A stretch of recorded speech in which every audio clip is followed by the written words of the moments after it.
Hello viewers, welcome to my channel মোয়ের সাথে রান্নাবান্না। আজকের রেসিপি নিরামিষ কুমড়ো। একবার এইভাবে বানাবেন, খুবই ঝটপট তৈরি হয় আর ভাত, রুটি, লুচির সাথে খেতে ভীষণ ভালো লাগে। পেঁয়াজ রসুন ছাড়া সম্পূর্ণ নিরামিষ এই রেসিপি আপনারা যে কোনো দিনে বানাতে পারবেন। আমার এই চ্যানেলে নতুন দর্শক বন্ধু হয়ে থাকলে চ্যানেলটি সাবস্ক্রাইব করে নেবেন। এখানে এক ফালি কুমড়ো নিয়েছি আর খোসা ছাড়িয়ে নিয়ে এই রকম বড় করে কেটে নিয়েছি।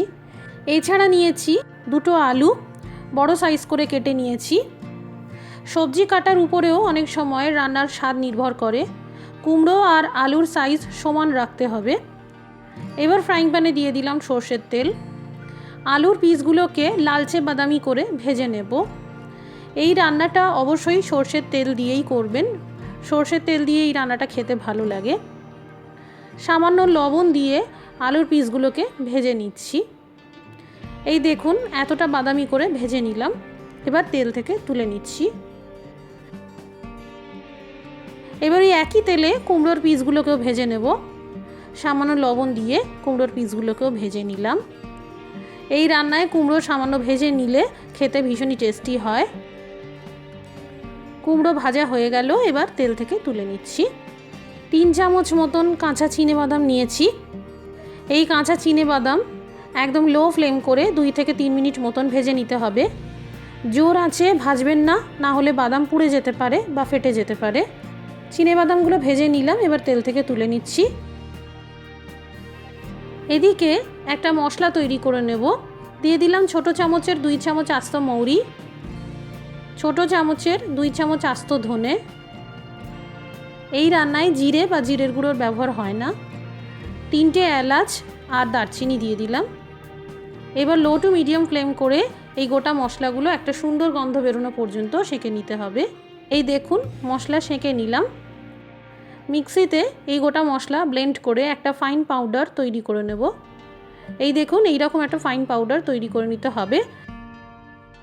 এদিকে এই তেলে দিয়ে দিলাম একটা তেজপাতা, 2টো শুকনো আস্ত লঙ্কা আর আধা চামচ 5 ফোড়ন।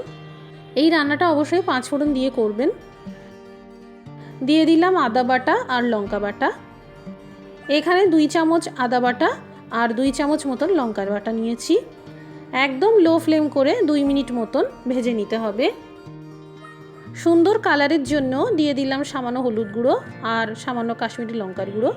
এতে খুব একটা ঝাল হয় না আর কালারটা খুব সুন্দর আসে। এবার দিয়ে দিলাম টমেটো পিউরি। এখানে 2টো বড় সাইজের টমেটোকে আমি মিক্সার জারে ব্লেন্ড করে নিয়েছিলাম। আপনারা বাজারজাত রেডিমেড টমেটো পিউরির ব্যবহারও করতে পারেন। এবার মিডিয়াম ফ্লেম করে এই সব কিছু বেশ 5 মিনিট মতন ভাজতে হবে। এতে মশলা ভালো করে কষানোর সাথে সাথে টমেটোর কাঁচা ভাবটাও চলে যাবে। যে কোনো রান্নায় টমেটো কষানোর সময় সামান্য লবণ দেওয়া উচিত। এতে রান্নার টেস্টটা আরও এনহ্যান্স করে, মানে আরও ভালো হয়। টমেটোর পেস্ট ভালো করে কষানো হয়ে গেছে। এবার দিয়ে দিলাম ভেজে রাখা আলু আর যে সেঁকা মশলা গুঁড়ো করেছিলাম ছোটো চামচের 2 চামচ মতন দিয়ে দিলাম। এই সময় গ্যাসের আঁচটা লো থেকে মিডিয়ামে রাখতে হবে। এরই সাথে দিয়ে দিলাম ভেজে রাখা চিনেবাদাম। আবারও সব কিছু 2 মিনিট মতন ভেজে নিতে হবে। প্রথমে আলু সিদ্ধ করে নেব, কারণ কুমড়ো সিদ্ধ হতে খুব একটা সময় লাগে না। আধা কাপ মতন উষ্ণ জল দিয়ে দিলাম। এবার লো ফ্লেম করে ঢেকে আলু সিদ্ধ হওয়া পর্যন্ত রান্না করতে হবে। বেশ 5 মিনিট মতন হয়ে গেছে, আলু সিদ্ধ হয়ে গেছে। এই দেখুন, এই রান্নায় সবসময় উষ্ণ জলেরই ব্যবহার করবেন। খুব বেশি জলের ব্যবহার এই রান্নায় হয় না। এবার দিয়ে দেব ভেজে রাখা কুমড়োর পিসগুলো। আলু আর মশলার সাথে ভালোভাবে মিশিয়ে নিলাম।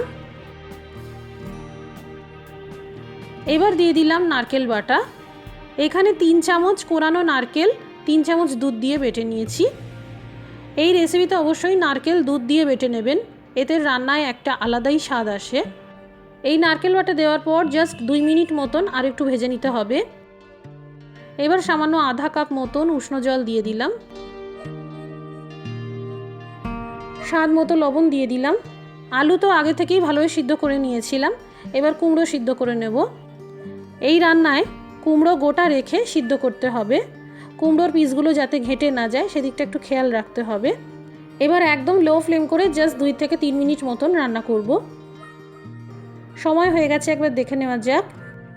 এই দেখুন, কুমড়ো গোটা আছে কিন্তু খুব সুন্দরভাবে সিদ্ধ হয়েছে। অবশ্যই রান্নাটা এইভাবে করবেন, এতে খেতে ভালো লাগবে। এবার গ্যাসের আঁচটা একদম বন্ধ করে দিয়ে সবশেষে 1 চামচ ঘি মিশিয়ে দিলাম।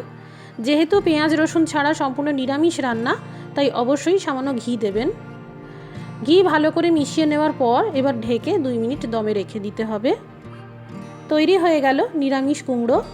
এই রান্নাটা একবার বাড়িতে বানাবেন, সত্যি অপূর্ব খেতে হয়। আর চাইলে পুজো পার্বণের দিনে ঠাকুরকে ভোগ হিসেবেও দিতে পারেন। রেসিপিটি ভালো লাগলে লাইক করে দেবেন আর শেয়ার করে দেবেন। সবাই ভালো থাকুন, সুস্থ থাকুন। Thank you for watching.